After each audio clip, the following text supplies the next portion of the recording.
Hi guys, எப்படி இருக்கீங்க? இன்னைக்கு தமிழ் பிரசாந்த் கட்ஸ் யூடியூப் சேனலுக்கு உங்களை அன்புடன் வரவேற்கின்றேன்.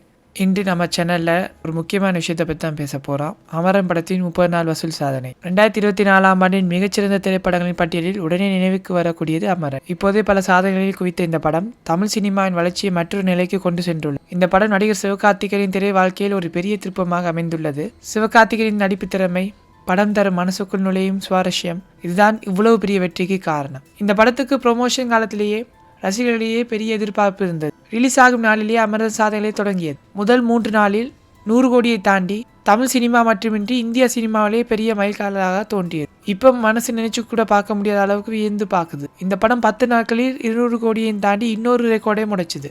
நீங்கள் நினைத்து பாருங்க, சிவகார்த்திகேயன் நடிப்பில் இதுவரை எந்த படமும் இந்த அளவுக்கு பெரிய மாபெரும் வசூலை சாதிச்சது. அமரன் படம் நிச்சயம் தமிழ் சினிமாவின் ஒரு புதிய அடையாளமாக மாறியது. இப்போ முக்கியமான விஷயத்துக்கு வருவோம். அமரன் படம் தற்போது 30 நாட்களை கடந்திருக்கிறது.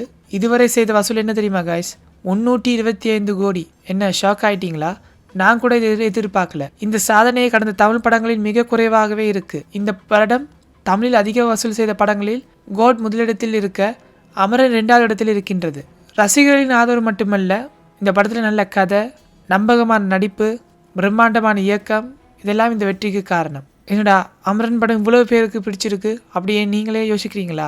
அதன் பிரியமான காரணங்களையும் கொஞ்சம் பார்ப்போமா? சிவகார்த்திகேயன் நடிப்பு, எளிமையான கதாபாத்திரத்திலிருந்து ஒரு நாட்டுப்பற்றாளராக, ஒரு ஹீரோவாக இந்த படத்தில் அவர் எடுத்திருக்கும் எஃபெக்ட் ரொம்ப பிரமிக்க வைக்கும். படம் முழுவதும் குடும்பத்துடன் பார்க்கக்கூடிய அளவுக்கு அமைக்கப்பட்டிருக்கு. படத்தில் ஒவ்வொரு சீனும் சஸ்பென்ஸாகவே இருந்தது. படத்தின் போஸ்டர்கள், டீசர்கள், ப்ரொமோக்கள் இதற்கே முக்கிய காரணம். இந்த படம் நிச்சயமாக தமிழ் சினிமாவின் வரலாற்றில் முக்கிய இடம் பிடிக்கும். அமரன் படத்தின் இத்தகைய வெற்றி தமிழ் சினிமாவுக்கு ஒரு பெரிய உற்சாகமாக அமைஞ்சிருக்கு. இப்படி ஒரு வெற்றி, இப்படி ஒரு தரிசனத்தை எதிர்பார்க்கிறோம். இந்த வெற்றிக்கு பொறுப்பாக இருக்கும் இயக்குனர் மற்றும் தயாரிப்பாளருக்கு நன்றி. இப்போது ரசிகரின் விமர்சனங்களை பார்ப்போமா காய்ஸ்? யார் என்ன பேசினாலும் படம் முடிஞ்சு வெளியே வர ஒவ்வொரு ரசிகரும் பாசிட்டிவான ரெஸ்பான்ஸ் கொடுக்குறாங்க. திரையரங்கில் அசர வைத்த காட்சி, பிஜிஎம், முக்கியமாக ஜிவி பிரகாஷ் சாருக்கு நன்றி சொல்லி ஆகணும். மனதை கொள்ளக்கூடிய ஒவ்வொரு பிஜிஎம்மும் அசத்தலாகவே இருந்துச்சு. இந்த வெற்றியை பார்த்த பிறகு நம்ம தமிழ் சினிமாவில் ஒரு ஃபியூச்சர் மிக பிரகாசமாக இருக்கும் என்பது உறுதி. என்ன ஃப்ரெண்ட்ஸ், உங்கள் கருத்துக்கள் என்ன? அமரன் படம் பற்றிய உங்கள் கருத்துக்களை நிச்சயமாக கமெண்ட்ஸில் சொல்லுங்கள். இந்த வீடியோவை லைக் பண்ணுங்கள், ஷேர் பண்ணுங்கள், சப்ஸ்கிரைப் பண்ணுங்கள். நன்றி.